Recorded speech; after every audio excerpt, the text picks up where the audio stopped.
Peter ஒரு சின்ன 2 bedroom இருக்கிற வீட்டில் அவங்க அப்பா கூட வாழ்ந்து வந்துக்கிட்டு இருந்தான். இவனும் அவங்க அப்பாவும் ரொம்ப க்ளோஸ்.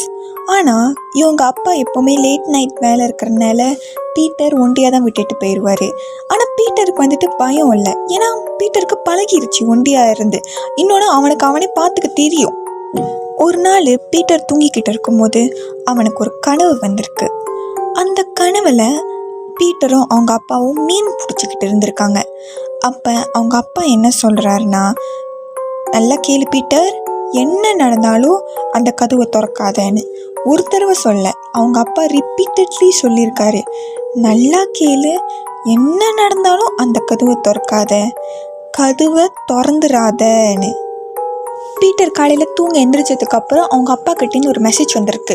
பீட்டர், நான் வீட்டுக்கு வெள்ளனையாக வந்துட்டேன், கதவு திறன்னு. ஸோ பீட்டர் வந்துட்டு கீழே போயிருக்கான்.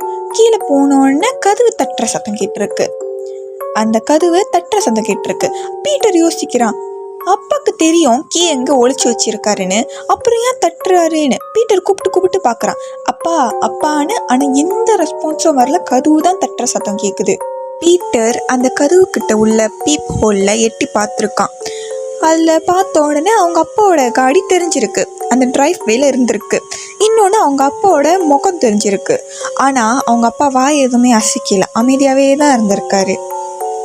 அவங்க அப்பா எதுவுமே ரெஸ்பாண்ட் பண்ண மாட்டாரு. ஆனால் கதவை தட்டிகிட்டே தான் இருந்திருக்காரு. வேகமாக தட்ட ஆரம்பிச்சிருக்காரு. கதவை பிடிச்சி உடைக்கிற அளவுக்கு வேகமாக தட்டியிருக்காரு. இன்னும் கொஞ்சம் தான் கதவே உடஞ்சி வந்திருக்கும், அந்த மாதிரி தட்டியிருக்காரு. கொஞ்ச நேரம் சென்று அந்த கதவு தட்டுற சத்தம் கொஞ்சமாக குறைய ஆரம்பிக்குது. ஒரு கட்டத்துக்கு மேலே அந்த கதவு தட்டுற சத்தம் அப்படி நின்றுச்சு. பீட்டர் கொஞ்ச நேரம் வெயிட் பண்ணிட்டு அந்த பீப் ஹோல்லேருந்து எட்டி பார்த்துருக்கான். எட்டி பார்த்த உடனே அந்த டிரைவ்வேல இருந்த ட்ரக்கும் காணும், அவங்க அப்பாவோட முகமும் காணும். ஸோ பீட்டர் என்ன பண்ணியிருக்கான், கதவை திறந்துருக்கான்.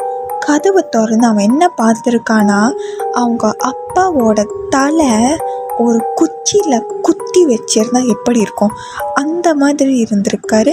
இன்னொன்று, அந்த கதவுல நல்ல வேளை நீ இந்த கதவை திறக்கலை அப்படின்னு எழுதி வச்சுட்டு போயிருக்காங்க யாரோ. அப்போ அவங்க அப்பா வந்துட்டு கனவுலே அவனுக்கு வார்ன் பண்ணியிருக்காரு. இதோட இந்த ஸ்டோரி முடியுது. மீண்டும் இதே மாதிரி ஷார்ட் அண்ட் ஹாரர் ஸ்டோரியோட நான் உங்களை பார்க்குறேன். அவ்வளோதான். Take care. பாய்.